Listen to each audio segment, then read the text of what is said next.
Good morning. I think our readings today are summed up pretty well in responsorial psalm. Lord, this is a people that longs to see your face. We all long to see the face of God, to see the face of Jesus. Now, that first reading does this interesting comparison between our closeness in the New Testament to the sanctuary and the Old Testament folks, how close they could get to the sanctuary where God dwells.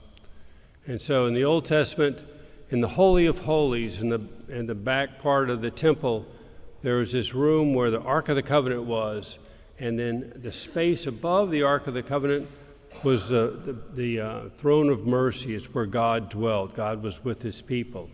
And there's this huge curtain that separated that Holy of Holies from, referred to one holy, the holy place, which is in front of that.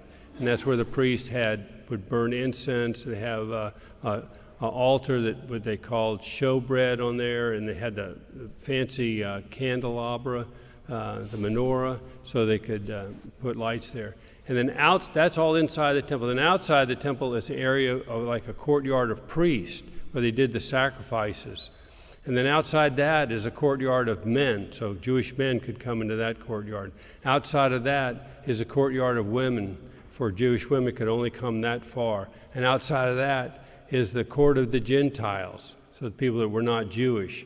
And so this place is huge. It's like 4 football fields, 5 football fields on the side. And access to the Holy of Holies, the sanctuary where God dwelt, was only allowed by the high priest. Only he could go through that curtain, and he could only go through there once a year. Now, so let's look at New Testament. Okay, our sanctuary, we are each temples of Jesus. We are the Holy of Holies, if you will.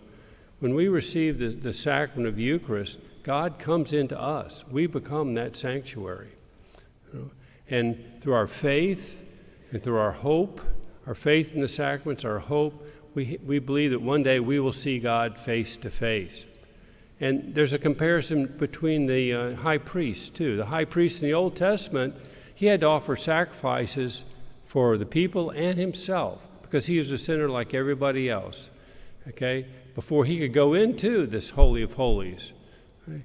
And who's our high priest? It's Jesus, the perfect high priest. He offered to sacrifice once for all, not necessary anymore. So we have this perfect high priest. So it's a really interesting comparison on how close we are to the sanctuary. We become the sanctuary in the New Testament. It's just beautiful.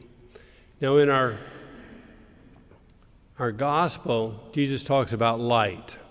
Okay, so you take a light and you don't put it under a bushel basket, you don't put it under a bed, you put it on a lampstand so it can be seen. So what's the light? The light is us. The light is us with the light of Christ in us.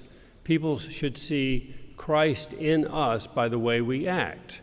So the way we treat other people, the good things that we do to others, merciful and caring things, and also the way we speak. Way we share the scripture message with others, how we share the gospel with others. And when we do that, people see the light of Christ in us. And it says it's to be shared. You don't just keep that light inside. You don't hide it under a bushel basket or under a bed. It's to be shared. And in that first reading, it talked about that. It said, we must consider how to rouse one another to love and good works. So how do we rouse other people to love and good works? By being lights of Christ ourselves, so people could see Jesus in us because of the way we act and the way we speak. We should not stay away from our assembly. What's our assembly? It's this church. It's here. It's people. It's you. Okay? We should not stay away from our assembly, but encourage one another as you see the day drawing near.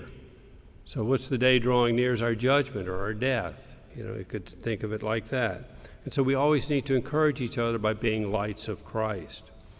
And so to wrap this up, I'd say we are a people that longs to see God's face.